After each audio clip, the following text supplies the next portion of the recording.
ये कहानी शुरू होती है सन 1760 में, जहाँ पर हमें एक बच्चे को दिखाया जाता है जिसका नाम बरनाबस कॉलिंस है।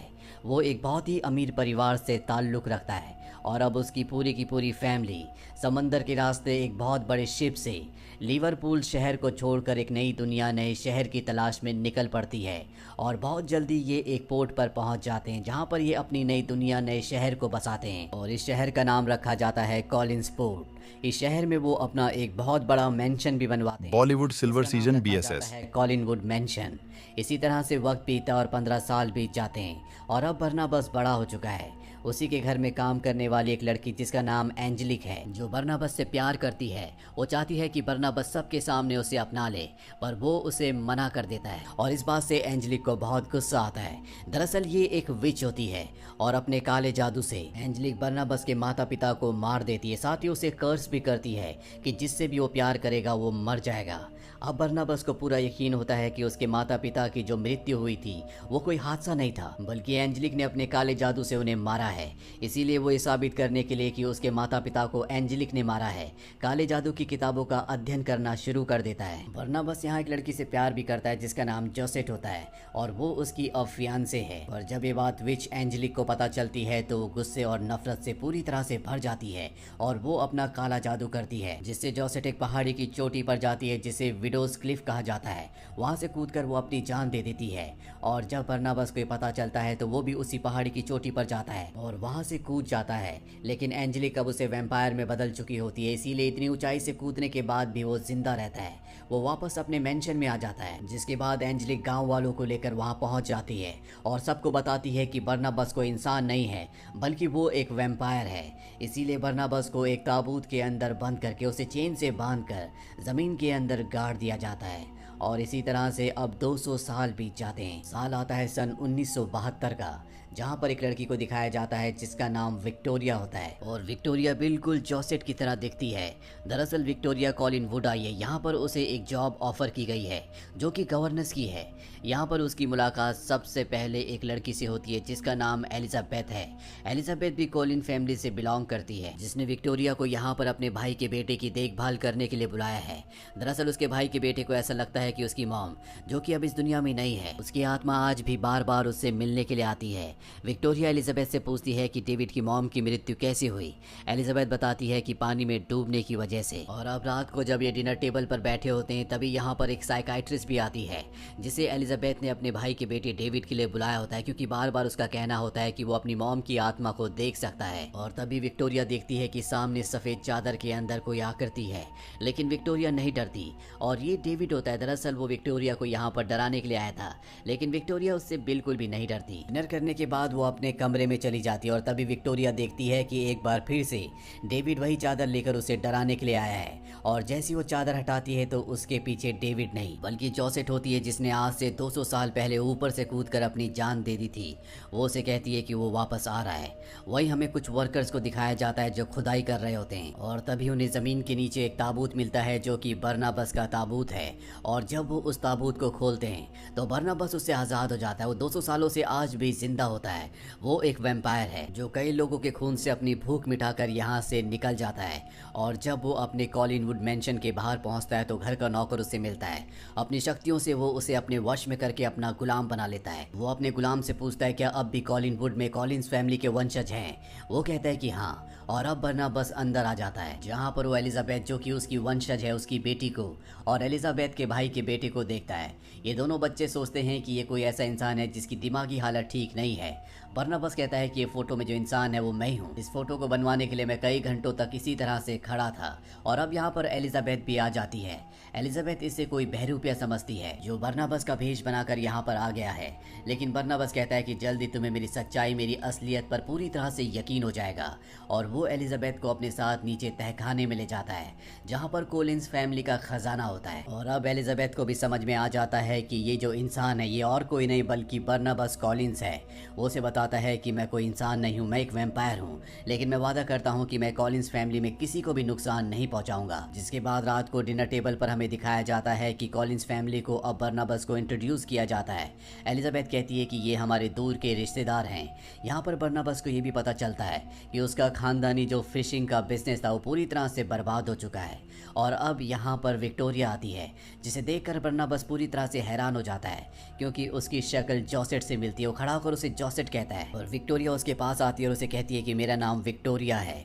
वहीं हमें एक लेडी को दिखाया जाता है जिसका नाम एंजेलिक है और ये वही विच है जिसने आज से 200 साल पहले बर्नाबस को वैम्पायर बनाया था। ये आज भी जिंदा होती है और इसी ने बर्नाबस के पूरे शिपिंग बिजनेस को बर्बाद करके अपने बिजनेस को खड़ा कर लिया होता है।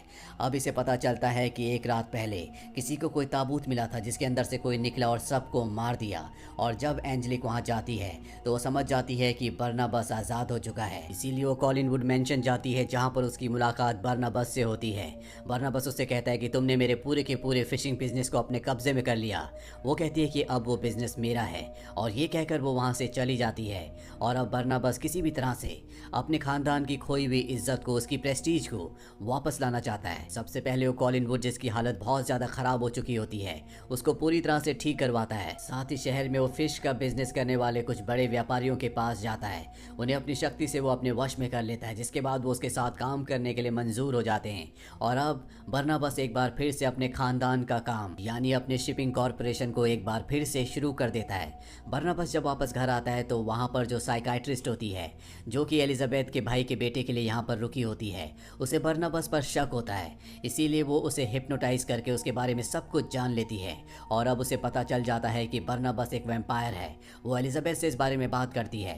एलिजाबेथ कहती है कि बर्नाबस घर पर रहने वाले किसी भी इंसान को नुकसान नहीं पहुंचाएगा। वहीं बर्नाबस, जो कि अब विक्टोरिया से प्यार करता है क्योंकि उसकी शक्ल जॉसेट से मिलती है, उसे इम्प्रेस करना चाहता है, लेकिन उसका ज़माना कुछ और था और आज का ज़माना पूरी तरह से अलग है।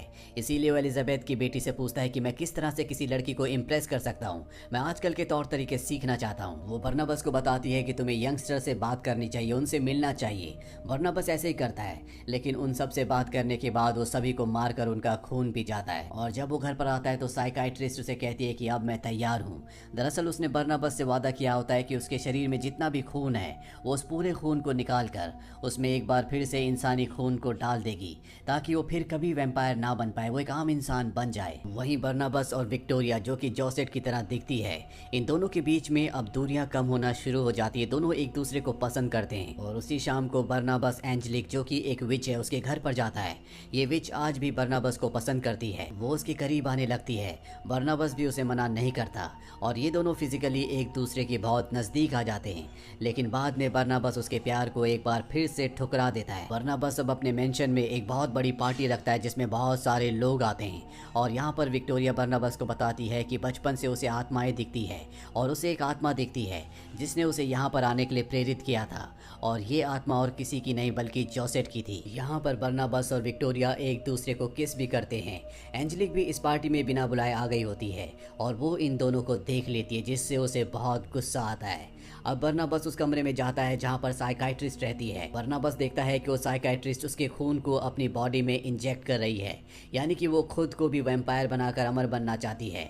उसने बर्नाबस को धोखा दिया था, वो कभी उसे इंसान नहीं बना सकती। बर्नाबस को इस बात से गुस्सा आता है और वो उसे मारकर समंदर की गहराइयों में फेंक देता है। वहीं बर्नाबस को एलिजाबेथ के भाई, जिसका नाम रॉजर होता है, उसके बारे में पता चलता है कि वो पैसों का बहुत बड़ा लालची है। और अब बर्नाबस उसे कहता है या तो तुम्हें अपने बेटे डेविड का यहाँ पर ध्यान रखना होगा, और अगर तुम ऐसे नहीं कर सकते तो पैसे लेकर तुम यहाँ से जा सकते हो। रॉजर तय करता है कि वो पैसे लेकर यहाँ से चला जाएगा और वो अपने बेटे डेविड को यहीं छोड़कर चला जाता है। डेविड अपने पिता को जाता हुआ देखकर बहुत दुखी होता है। यहाँ पर विक्टोरिया और बर्नाबस भी होते हैं और तभी बर्नाबस के ऊपर धूप पड़ती है, जिससे उसका शरीर जलना शुरू हो जाता है। डेविड ये देखकर डर कर यहाँ से चला जाता है। विक्टोरिया को भी अब पता चल चुका है कि बर्नाबस कोई इंसान नहीं है, बल्कि वो वैम्पायर है जो धूप में नहीं आ सकता। बर्नाबस उसे छूने की कोशिश करता है, लेकिन विक्टोरिया उसे अपने आप को छूने नहीं देती। बर्नाबस को इससे बहुत दुख होता है, उसे बहुत गुस्सा भी आता है और वो एंजेलिक के पास जाता है जिसके श्राप से वो वैम्पायर बना था। वो उसे कहता है कि तुम अपने श्राप को वापस ले लो। एंजेलिक कहती है क्यों ना हम दोनों साथ मिलकर बिजनेस करें, साथ ही हम दोनों हमेशा एक दूसरे को प्यार करेंगे। पर बर्नाबस एंजेलिक से प्यार नहीं करता, वो उसके इस ऑफर को ठुकरा देता है और अब एंजेलिक को गुस्सा आता है। वो कहती है कि मुझे पता है कि तुमने साइकाइट्रिस्ट को मारा है। बर्नाबस कहता है कि हाँ मैंने ऐसा किया है और इसके बाद वो बर्नाबस को कैद करके एक बार फिर से ताबूत में डाल देती है और उसकी फिशिंग कंपनी को जिसे उसने दोबारा बनाया था उसे ब्लास्ट करवा देती है। इसके बाद बर्नाबस के ताबूत को घने जंगल में एक घर के अंदर बंद कर दिया जाता है और जब वो यहाँ से चली जाती है तो एलिजाबेथ के भाई का बेटा डेविड यहाँ पर आता है। वो ताबूत को खोलकर बर्नाबस को आज़ाद करवा देता है। वो उसे बताता है कि मुझे मेरी मॉम की आत्मा दिखती है जिन्होंने मुझे आपका पता बताया था। वहीं एंजेलिक को दिखाया जाता है कि वो उस रिकॉर्डिंग को जिसमें बर्नाबस ने कहा था कि उसने साइकाइट्रिस्ट को मारा है पूरे शहर को और पुलिस को सुना देती है, जिसके बाद पूरे शहर के लोग साथ ही पुलिस वाले बर्नाबस के मेंशन में आ जाते हैं। एंजेलिक देखती है कि बर्नाबस अपने परिवार के साथ है। इसके बाद बर्नाबस उसके पास आता है और अपने दांतों से उसकी गर्दन से उसका खून पीने की कोशिश करता है। सभी लोग समझ जाते हैं कि बर्नाबस एक वैम्पायर है, लेकिन यहाँ पर एंजेलिक को कुछ नहीं होता, जिससे लोगों को समझ में आ जाता है कि ये भी कोई इंसान नहीं है। बर्नाबस सबको बताता है कि ये एक विच है। इसके बाद बर्नाबस और एंजेलिक के बीच में एक भयानक लड़ाई होती है। एलिजाबेथ की जो बेटी होती है वो भी एक वेयरवुल्फ होती है। वो एंजेलिक के ऊपर हमला कर देती है, लेकिन एंजेलिक की शक्तियाँ इन दोनों से ज़्यादा होती है, इसीलिए एंजेलिक इन दोनों को हरा देती है और अब उसके सामने डेविड आ जाता है। एंजेलिक डेविड से कहती है कि तुम मेरा कुछ नहीं बिगाड़ सकते। डेविड कहता है कि मैं तुम्हारा कुछ नहीं बिगाड़ सकता, लेकिन मेरी मॉम तुम्हारा बहुत कुछ कर सकती है। और तभी उसकी मॉम की आत्मा आती है जो एंजेलिक को एक टक्कर मारती है और वो बहुत बड़े शैंडलियर से टकराकर नीचे गिर जाती है। वो इतनी बुरी तरह जख्मी हो जाती है कि उसे समझ में आ जाता है कि उसकी मौत होने वाली है। दरअसल डेविड की मॉम को उसी ने मारा था और अब जबकि वो मरने वाली है तो वो अपना दिल निकाल कर बर्नाबस को दे देती है। दरअसल सच में वो बर्नाबस से प्यार किया करती थी और अब उसकी मौत हो चुकी है। यहाँ पर बर्नाबस को पता चलता है कि विक्टोरिया उसी पहाड़ी की तरफ गई है जहाँ से जोसेफ ने आज से 200 साल पहले कूद कर जान दी थी। दरअसल बर्नाबस को श्राप है कि वो जिससे भी प्यार करेगा वो उससे दूर हो जाएगा और अब बर्नाबस किसी भी तरह से विक्टोरिया को बचाना चाहता है। वो उस चोटी पर पहुंच जाता है जहां से विक्टोरिया कूदने वाली होती है। वो उसे रोक लेता है और अब विक्टोरिया उससे कहती है कि मैं तुमसे प्यार करती हूँ, मैं भी तुम्हारी तरह वैम्पायर बनकर हमेशा के लिए तुम्हारे साथ रहना चाहती हूँ। पर बर्नाबस उसे मना कर देता है, इसीलिए विक्टोरिया उस चट्टान से कूद जाती है। उसके पीछे बर्नाबस भी कूद जाता और हवा में उसे पकड़ लेता है और इससे पहले कि वो जमीन से टकराती बर्नाबस उसकी गर्दन पर काट कर उसे भी वैम्पायर बना देता है, जिसका मतलब ये है कि ये दोनों सदियों तक एक साथ जिंदा रहेंगे। वहीं पानी के अंदर हमें साइकाइट्रिस्ट को दिखाया जाता है जो अपनी आंखें खोल लेती है क्योंकि उसने अपने शरीर में बर्नाबस का खून डाला था, जिस वजह से वो भी अब वैम्पायर बन चुकी है। बर्नाबस को लगता है कि अब सब कुछ ठीक हो चुका है, लेकिन उसे नहीं पता कि जिस साइकाइट्रिस्ट को उसने मारा था वो भी अब वैम्पायर बनकर जिंदा हो चुकी है। तो ये थी पूरी कहानी फिल्म डार्क शैडो की। ये फिल्म ईयर 2012 में रिलीज हुई थी। IMDb पर इसकी रेटिंग है 6.2। उम्मीद करते हैं कि ये कहानी आपको पसंद आई होगी।